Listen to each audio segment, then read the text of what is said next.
అదే RTV app వార్తల్ని క్షణాల్లో చదివే అవకాశం ఉంటుంది. ఒక న్యూస్ పేపర్, ఒక టెలివిజన్ ఛానల్ మీ చేతుల్లో ఎప్పుడూ ఉంటాయి. మీ దగ్గర నెంబర్స్ ఉన్నాయి, మార్క్స్ ఉన్నాయి. ఒకసారి మీరు ఆ మార్క్స్ని చేతిలో పట్టుకుంటే కొన్ని విషయాలు అడుగుతాను. ఆంధ్రప్రదేశ్లో వాటికి మీరు ఎన్ని మార్క్స్ వేస్తారు? సో ఆంధ్రప్రదేశ్లో విద్యా వ్యవస్థకు మీరు ఎన్ని మార్క్స్ వేస్తారు? 2 మార్కులు. సో నేను ఎందుకో నేను అడగాలని చెప్పాను, చాలా చెప్పాను కదా. విద్యా వ్యవస్థకి ఎన్ని మార్క్స్ వేస్తారు? విద్యా వ్యవస్థకి ఎన్ని మార్క్స్ వేస్తారు? విద్యగా అడిగింది ఇప్పుడు మీరు. సో వైద్యానికి నేను చూసేది ఫలితాలు, మీ ఖర్చు కాదు. వాలంటీర్ వ్యవస్థకి ఎన్ని మార్క్స్ వేస్తారు? అసలు వ్యవస్థ తప్పు. ఆంధ్రప్రదేశ్లో పాలనకి ఎన్ని మార్క్స్ వేస్తారు?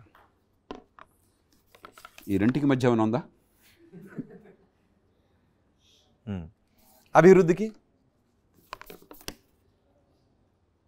పెట్టుబడులను ఆకర్షించడంలో, కరప్షన్ అంటే కరప్షన్ ఉందనా లేదనా తగ్గించడంలో, ఇది వర్స్ట్ అని అర్థం, తక్కువ అని కాదు. కరప్షన్ని నిర్మూలించడంలో ఆంధ్రప్రదేశ్ ఏ స్థానంలో ఉంది? వర్స్ట్. మళ్ళీ ఓకే, ఫ్యామిలీ డాక్టర్ విధానానికి ఎన్ని మార్క్స్ వేస్తారు ఆంధ్రప్రదేశ్లో? 2కి 3కి మధ్య వేస్తాను. హెల్త్ కేర్ చెప్పాను కదా. అంటే ఎందుకంటే అల్టిమేట్గా అవుట్కమ్స్ చూడాలి. అవుట్కమ్స్ విషయంలో ఏం మార్పులు లేవు. సంక్షేమం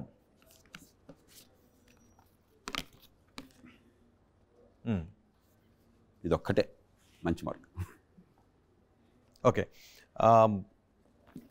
గ్రామ సచివాలయ వ్యవస్థకి ఎన్ని మార్క్స్ వేస్తారు?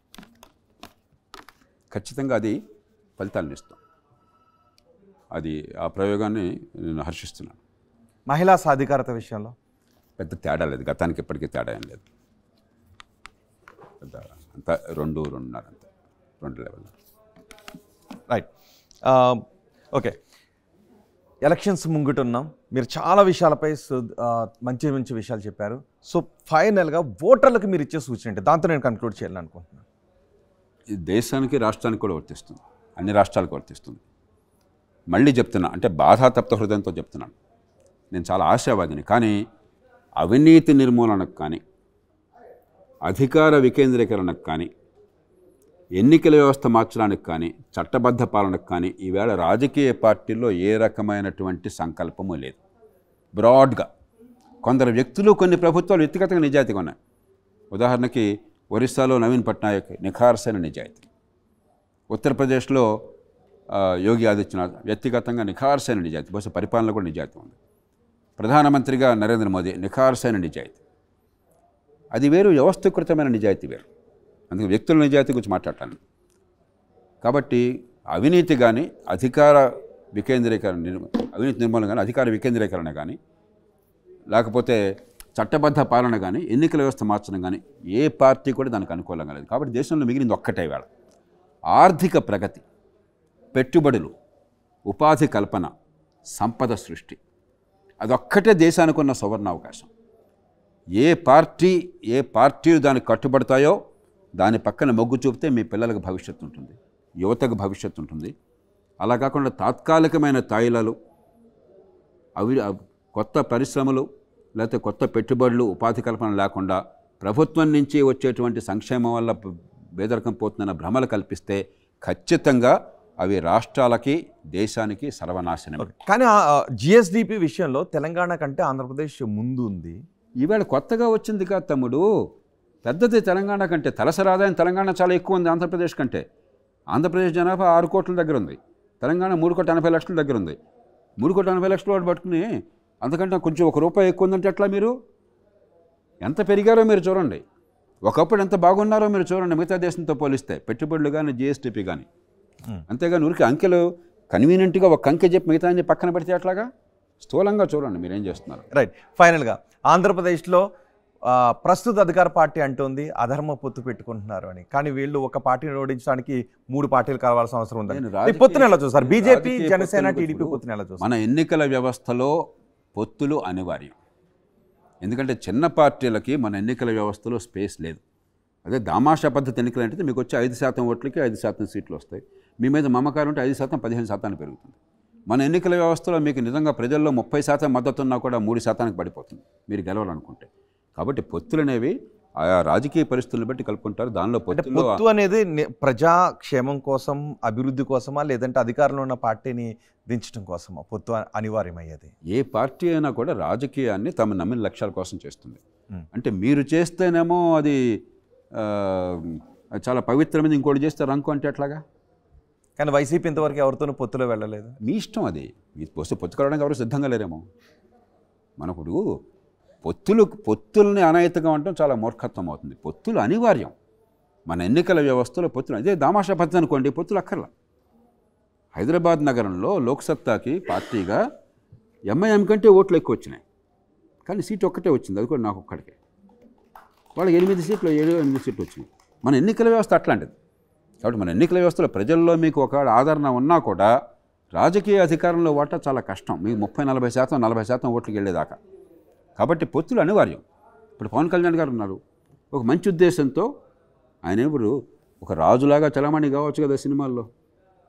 సినిమాల్లో ఉన్న వాళ్ళకి అదృష్టం ఏంటి? డబ్బులు ఇచ్చి వచ్చి చూస్తారు. రాజకీయంలో ఉన్న వాళ్ళ దురదృష్టం ఏంటి? డబ్బులు ఇచ్చి తీసుకురావాలా. దీని నుంచి ఆయన దానిలో దిగాడు. ఎందుకని? ఏదో చేద్దామని ఉద్దేశం కదా. కానీ మీకున్నటువంటి శాతం ఓట్లతో మీకు అధికారం సాధ్యం కాదు, మీ గొంతుకు విలువ చేయకూడదు, పొత్తుకు తెచ్చుకున్నారు. ఓకే, అంచేత పొత్తులు తప్పంటాం చాలా మూర్ఖత్వమైన వాదన. అసలు రాజకీయంలో మీకు ప్రభావం ఉంటే దాన్ని జాతికి పనికొచ్చే రకంగా ఎలా తీర్చిదిద్దుదాం.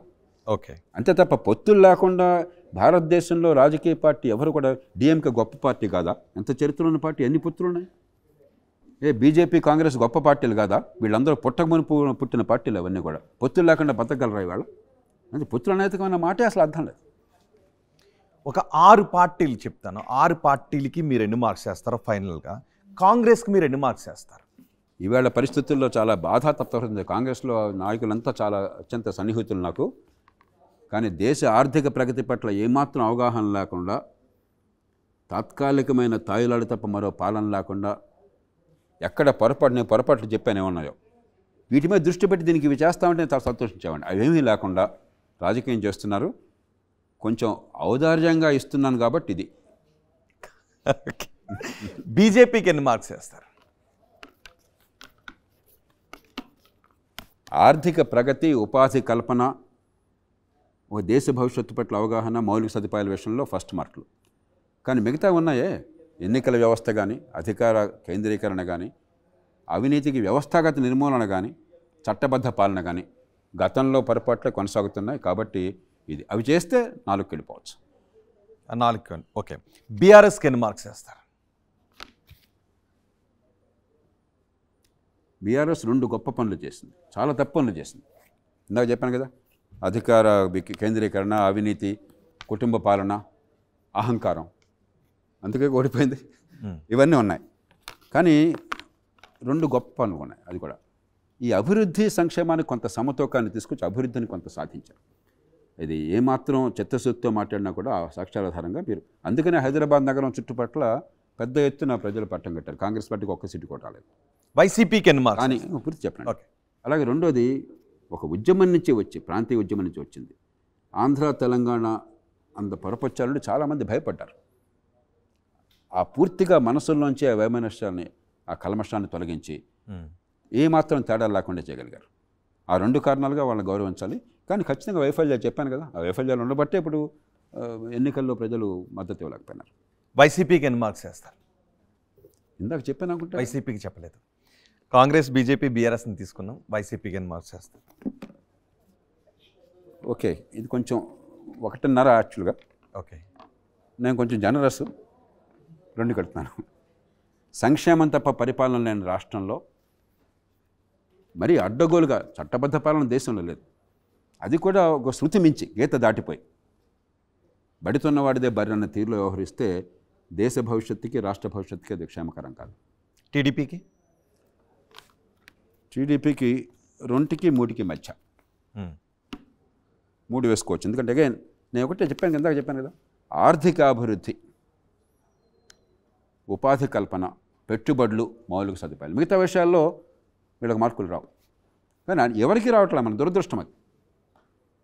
కాబట్టి మనకు చాయిసెస్ చాలా లిమిటెడ్గా ఉన్నాయి. ఉన్నంతలో నాకు ఇంకా దేశానికి, భవిష్యత్తుకి, ఈ తరానికి మంచి మార్గం నాకు ఆర్థిక ప్రగతి తప్ప మరొకటి నాకు కనిపించట్లేదు. లేదు, అదన్నా కనీసం 15-20 ఏళ్ళు జరిగితే దాని దేశాన్ని మన బిడ్డల్ని కాపాడుకోగలం. ఓకే, గత ఎన్నికల్లో ఒకే ఒక్క ఎమ్మెల్యేని గెలిచిన జనసేనకి ఎన్ని మార్క్స్ వేస్తారు?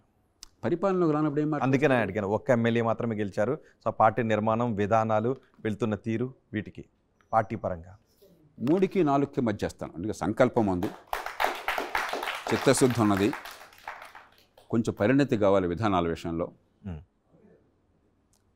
కానీ కొంచెం మంచి చేద్దామనే సంకల్పం ఉంది. ఆ సంకల్పం ఉన్నంతకాలం మనం వాళ్ళని ప్రోత్సహించాలి. వాళ్ళు కూడా మిలాఖత్తు అయిపోతే మామూలు పరిపాలనలో అధికార కేంద్రీకరణ అవినీతులు అప్పుడు మనం గ్రేడ్ తగ్గించాలి. అంటే మిలాఖత్తు అయ్యారని అంటారా ఇప్పుడు? ఎందుకంటే అధికార పరిపాలనలో కూర్చుంటే కదా మిలాఖత్తు అయ్యారో తెలిసేది. పరిపాలన లేనప్పుడు మీరు ఆల్లేజ్ సూల్లేజ్ మీరు వాళ్ళని తిట్టం మొదలెడితే ఎట్లాగా? ఈవేళ మనం చూడాల్సింది వాళ్ళు చేస్తున్న రాజకీయం తీరు, వాళ్ళ సంకల్పము, వాళ్ళ ఆలోచన, దాన్ని బట్టి వాళ్ళు అంచనా వేయగలం.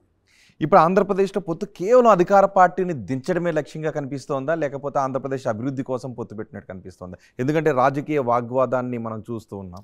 ఇప్పుడు ఈ నాయిస్ అంతా పక్కన పెట్టేయాలి. ఖచ్చితంగా ఈ 3 పార్టీలు రాష్ట్ర అభివృద్ధి కోసం సంకల్పం ఉన్నది. చంద్రబాబు నాయుడు గారి క్రెడిబిలిటీ ఆ విషయంలో అనుమానం లేదు కదా. ఆయన్ని తీవ్రంగా విమర్శించిన వాళ్ళని ఇవ్వకండి. నా అంత విమర్శ ఆయన ఎవరో చేయాల. అధికార కేంద్రీకరణని, వ్యవస్థీకృత అవినీతిని, ఎన్నికల్లో ఖర్చుని నేను విపరీతంగా తూర్పారపెట్టాను. కానీ ఆర్థిక ప్రగతి విషయంలో, పెట్టుబడుల విషయంలో, ఉపాధి కల్పన విషయంలో ఆయన సంకల్పాన్ని ఎవ్వరూ కూడా కాదనలేరు దేశంలో. అట్లాగే భారతీయ జనతా పార్టీ ఆ రాష్ట్రంలో పెద్ద బలం లేకపోవచ్చు. ఇవాళ దేశంలో నరేంద్ర మోదీ గారికి బ్రాండ్ ఏమన్నా ఉంది ప్రపంచంలో, దేశంలో అంటే ఖచ్చితంగా ఆర్థిక అభివృద్ధి, పెట్టుబడులు, ఉపాధి కల్పన, దేశ భవిష్యత్తు పట్ల అవగాహన. కానీ మిగతా విషయాల్లో నేను విమర్శించట్టు ఆయన ఎవరో విమర్శించట్లా. ఆర్ఎస్ఎస్ వారు సమావేశాలు పెడితే జాతీయ స్థాయిలో నేను నిర్లక్ష్యంగా చెప్పాను. విద్యలో వైఫల్యం, ఆరోగ్యంలో వైఫల్యం, చట్టబద్ధ పాలన వైఫల్యం, అధికార కేంద్రీకరణలో వైఫల్యం, లేకపోతే ఎన్నికల వ్యవస్థలో వైఫల్యం. కాబట్టి తప్పులున్నాయి. కానీ మనం ఉన్న పరిస్థితుల్లో మనకి పర్ఫెక్ట్ను ఇంపర్ఫెక్ట్ చోట్ల మనం 2 ఇంపర్ఫెక్ట్ శక్తుల్లో ఉన్నంతలో గుడ్డులో మెల్ల ఏది, ఉన్నంతలో ఎవరిని నమ్ముకుంటే మనకు ఉన్నంత పరిస్థితులు బాగుపడతాయి. అంతేగాని ఇవాళ ఆ రకంగా పర్ఫెక్షన్ అయితే అందరినీ ఇంటికి పంపించాలి. ఇంటికి పంపించి ఏం చేద్దాం మనం? మిమ్మల్ని ప్రధానమంత్రిని చేస్తారా? మిమ్మల్ని ముఖ్యమంత్రిని చేస్తారా? లేదు కదా. ఉన్నది ఇది, ఉన్నంతలో ఏది అని చూసుకోవాలి.